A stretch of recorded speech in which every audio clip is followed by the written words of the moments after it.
दुनिया एक ऐसे मोड़ पर आ खड़ी हुई है जहां से वापसी का रास्ता सिर्फ तबाही की ओर जाता दिख रहा है। पाकिस्तान की राजधानी इस्लामाबाद में ईरान और अमेरिका के बीच चल रही शांति वार्ता जैसे ही फेल हुई, उसके बाद जो हुआ उसने पूरी दुनिया की सांसें रोक दी हैं। अमेरिकी राष्ट्रपति डोनाल्ड ट्रंप ने एक ऐसा फैसला लिया है जिसने न सिर्फ ईरान बल्कि चीन को भी सीधा युद्ध के मैदान में खींच लिया है।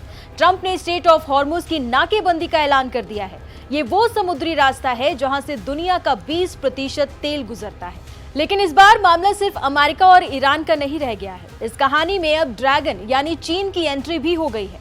चीन ने साफ कर दिया है कि अगर उसके हितों को चोट पहुंची तो वो खामोश नहीं रहेगा। क्या हम एक ऐसे त्रिकोणीय महायुद्ध की ओर बढ़ रहे हैं जिसमें एक तरफ अमेरिका है और दूसरी तरफ ईरान और चीन की जुगलबंदी? डोनाल्ड ट्रंप इस बार पुराने तेवरों में है। वो सिर्फ ईरान को ही नहीं बल्कि उसके मददगारों को भी सबक सिखाना चाहते हैं। दरअसल अमेरिकी इंटेलिजेंस को खबर मिली थी कि चीन गुप्त रूप से ईरान को सैन्य हथियारों की मदद दे रहा है।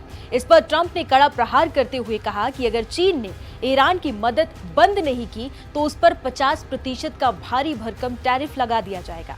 ट्रंप की इस धमकी ने आग में घी का काम किया है। अब चीन खुलकर ईरान के समर्थन में खड़ा हो गया है। चीन के रक्षा मंत्री डोंग जून ने वॉशिंगटन को चेतावनी देते हुए कहा कि बीजिंग दुनिया में शांति के लिए प्रतिबद्ध है, लेकिन हमारे मामले में दखल ना दे।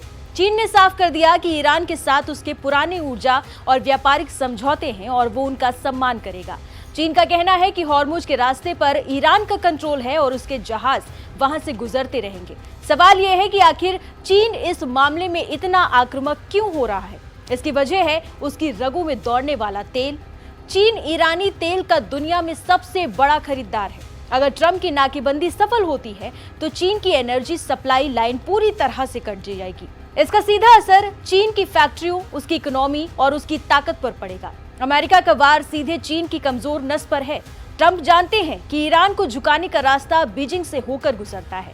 यही कारण है कि यूएस सेंट्रल कमांड ने आदेश जारी कर दिया है कि सोमवार से ईरानी बंदरगाहों की तरफ जाने वाले हर जहाज को रोका जाएगा। हालांकि अमेरिका ने यह भी कहा है कि वो गैर ईरानी बंदरगाहों के ट्रैफिक को नहीं रोकेगा, लेकिन डर इस बात का है कि इस तलाशी और रोक टोक के बीच अगर एक भी चिंगारी भड़की तो ओमान की खाड़ी में बारूद का ढेर फट सकता है।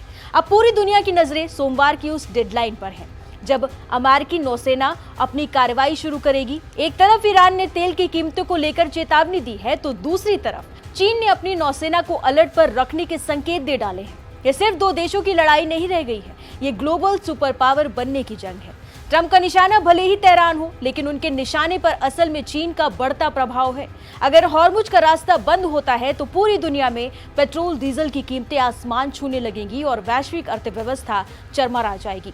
सवाल अब यही है कि क्या चीन अपने तेल के लिए अमेरिका से टकराएगा या फिर पर्दे के पीछे कोई नया समझौता होगा? फिलहाल तो हालात यही बता रहे हैं कि दुनिया एक बहुत बड़े खतरे की दहलीज पर खड़ी है।